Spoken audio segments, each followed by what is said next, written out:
baik yang menjadi tugas saya dari kegiatan yang saya ikuti kemarin yang dilaksanakan oleh Kementerian melalui BBGP dan terkoneksi dengan platform Merdeka Mengajar. Iya. Lalu yang saya posting kemarin ada yang bertanya bagaimana caranya menjadi direkrut menjadi narasumber berbagi praktik baik. Itu melalui proses yang panjang. Yang pertama yang harus kita lakukan adalah menyelesaikan beberapa topik yang ada di platform Merdeka Mengajar. Jadi kita harus mengakses platform Merdeka Mengajar, lalu kemudian masuk ke pelatihan mandiri. Tampilannya seperti ini. Pelatihan mandiri. Pelatihan mandiri itu ada beberapa topik yang sudah disiapkan. Namanya pelatihan mandiri, belajar mandiri. Jadi seluruh topik-topik yang ada di situ ya kita selesaikan secara mandiri. Mulai dari membuat aksi nyata. Aksi nyata itulah nanti yang akan diposting, entah itu berupa naskah praktik baik atau dalam bentuk video. Seperti ini tampilannya ketika kita sudah mengakses dan menyelesaikan beberapa topik di platform Merdeka Mengajar khusus untuk pelatihan mandiri.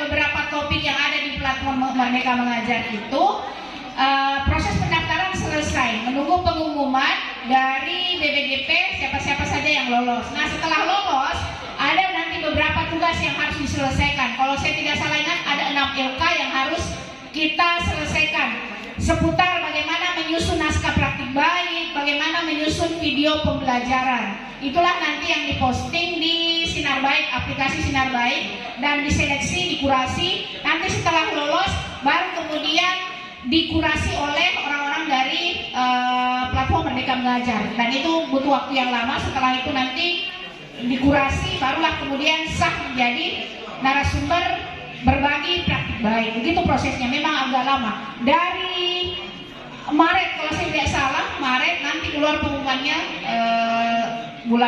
bulan Mei. Ya. Apa yang kita lakukan, apa yang kita selesaikan? Yang pertama adalah naskah praktik baik. Naskah praktik baik itu sebenarnya adalah pembelajaran yang kita lakukan di kelas yang artinya sebelumnya belum pernah kita lakukan. Ada nilai-nilai kebaruan, ada nilai-nilai pembelajaran yang baru yang kita terapkan di kelas. Seperti halnya yang saya lakukan ini, termasuk yang saya kirim dalam lomba, alhamdulillah lolos di 2 kegiatan. Ini adalah saya kasih judul yang agak unik. Kenapa unik? Karena dengan judul yang unik itu memunculkan rasa penasaran. Apa sebenarnya itu? Ya, saya kasih judul Baca Pide Sigma. Ini butuh waktu yang lama untuk memikirkan judulnya. Apa itu Baca Pide Sigma? Saya merupakan akronim dari belajar biografi dengan Sigma. Sigma ini sendiri saya terinspirasi dari model matematika yang Sigma. Padahal sebenarnya awalnya adalah saya ingin memodifikasi model pembelajaran dari monopoli. Tapi setelah berbincang-bincang dengan Ibu Sri Wahyuni, lalu kemudian terpikir kalau monopoli ya terlalu sederhana sekali karena itu sudah dijadikan permainan. Nah, saya berpikir bagaimana caranya supaya saya memunculkan permainan yang baru. Lalu kemudian terinspirasilah dari model Sigma. Filosofinya apa? Sigma itu bentuknya berkelok-kelok. Jadi saya mulai start, kemudian sampai di finish. Itu filosofinya adalah dengan melakukan permainan, anak-anak kita butuh tantangan, butuh perjuangan untuk bisa menjadi pemenang. Gitu. Model naskah praktik baik. Jadi buat teman-teman yang ingin mengikuti nanti tahap keempatnya, itu nanti akan ada pendaftaran lagi. Ini gelombang ketiga yang saya ikuti. Modelnya adalah STAR. STAR itu apa yang kita ceritakan di naskah praktik baik yang awalnya adalah situasi atau kondisi awal. Apa yang kita hadapi? Ya, di sini saya ceritakan kondisi awal yang saya hadapi bahwa pada setiap mengajarkan biografi, model yang saya gunakan ya monoton, selalu baca, jawab pertanyaan, seperti itu.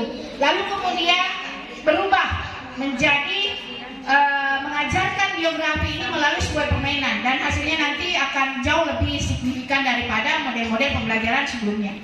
Lalu kemudian setelah situasi T, tantangan. Apa tantangan yang kita hadapi? Ya, banyak hal tentu yang menjadi tantangan, misalnya keaktifan siswa yang tidak terlalu bagus, lalu kemudian tidak ada tantangan, tidak memenuhi kebutuhan belajar siswa. Nah, itu yang menjadi tantangan. Itu yang kita ceritakan. Setelah tantangan, aksi. Apa itu aksi? Sama dengan proses kegiatan. Apa-apa yang kita lakukan selama proses pembelajaran itu. Di sini kita ceritakan yang pertama apa, merancang media pembelajaran biografi, kemudian bagaimana saat proses pembelajarannya, pembagian kelompoknya, dan seterusnya sampai selesai. Lalu setelah itu hasil, apa hasilnya? Lalu setelah hasilnya ini ada proses pembelajarannya, lalu apa refleksi. Jadi setiap proses pembelajaran harus ada refleksi. Refleksi itu berguna untuk siswa sendiri dan juga untuk kita sebagai pengajar di kelas. Refleksi itu memberikan kalau punya waktu yang senggang, baiknya masuklah ke platform Merdeka Mengajar. Di situ ada menu belajar mandiri. Bapak Ibu bisa belajar mandiri dengan menyelesaikan beberapa topik di situ. Ada Merdeka Mengajar, ada assessment, ada proses pembelajaran dan sebagainya, banyak sekali. Kita bisa membaca materi-materinya, kita bisa menonton video, menjawab beberapa pertanyaan, dan tentu saja melaksanakan aksi nyata sebagai bentuk pengaplikasian dari seluruh materi yang kita sudah lakukan. Oke, baik, terima kasih banyak atas waktunya Bapak Ibu. Demikianlah praktik baik yang saya sampaikan pada hari ini. Kalau ada yang ingin menonton video praktik bagi saya, nanti bisa dibuka di channel YouTube saya. Di situ ada beberapa praktik-praktik baik yang sudah pernah saya lakukan. Di sini juga ada teman-teman kita, ada Bu Sri Wahyuni, ada Ibu Esti yang sudah melakukan praktik baik yang sangat luar biasa. Dan saya berharap kedepannya akan banyak lagi yang bisa. Mari kita belajar lebih giat lagi, tidak pernah ada kata berhenti untuk belajar. Baik, terima kasih. Assalamualaikum warahmatullahi wabarakatuh. Waalaikumsalam warahmatullahi wabarakatuh.